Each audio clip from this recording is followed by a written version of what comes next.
Crusty is about a woman named Janine who's in her early 30s. She lives in a small town in rural America, and she's kind of come to a dead end in her life. Like, her dreams haven't really worked out, she's not in a relationship, and the play picks up in the moment that she starts a new love affair and also starts taking adult ballet classes at the same time. So you sort of like hop back and forth between like sex scenes and dance scenes as you're sort of like with this woman who's trying to sort of make meaning out of her life.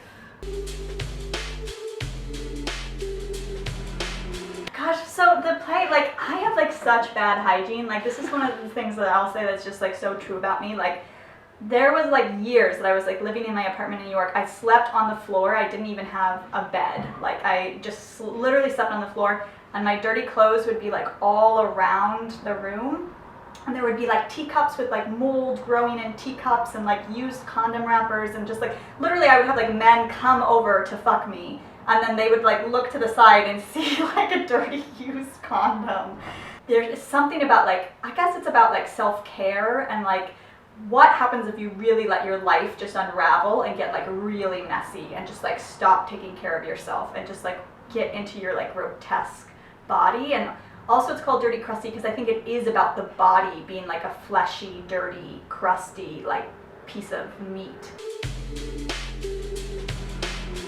I don't quite know what it means to be in your early 30s. Like, I definitely think like shit starts getting real, more of your friends start getting married and having babies, and if you are single, and Janine's single and she's also living in a small town in America, which means that to be a woman in your 30s is like a strange phenomenon. It's not normal. It's very alienating and isolating. I also think it's an intense time for like ambition.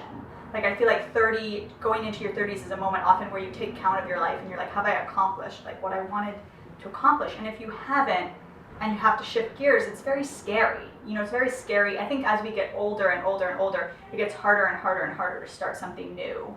And that can be kind of like paralyzing for some people.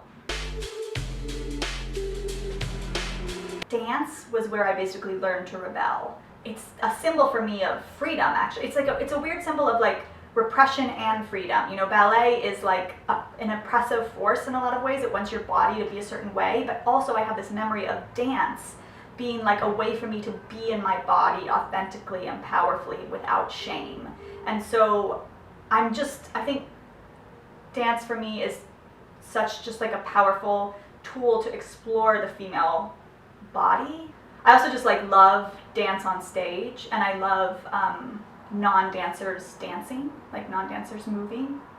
It's just something I find really beautiful. It really is a dream sort of space for me. Like, you want your work to live in like rebellious, innovative institutions, and I feel really lucky and like really privileged that I feel like the institution like matches the play and the play matches the institution. And I feel like that's rare, and I feel like it's a special marriage when that does happen.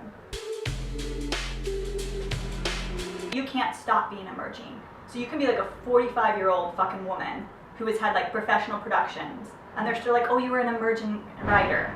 It's like very infantilizing. Being young is super fetishized, especially if you're a woman. So like something that's been scary for me getting a little bit older, like I got successful in my 20s, and there's something about being like a young woman in her 20s, like writing about sex and like the female body, that was frankly like something that people like capitalized on. And now as I get older, I'm like, wait, am I losing my power? Did I ever want that power to begin with? But like, am I no longer as attractive to people because I'm not, you know, a 27-year-old sleeping in a pile of dirty clothes or whatever it is? I was an actor before I was a writer, and so I think the way I write is very theatrical. I think in terms of dance and music and gestures, like theatrical gestures. Like, I want her to like, you know, my plays are full of things like getting like period blood on the face, or like, you know, big sort of gestures of things to do, because I think I'm attracted to that vocabulary. I would say if you're into something weird, like this is a weird play, come for something weird. It's a sexual play, come for something sexual. It has heart in it, come for heart. Trying to keep a plan alive. I'll let you piss in my mouth. Never afraid to try new things.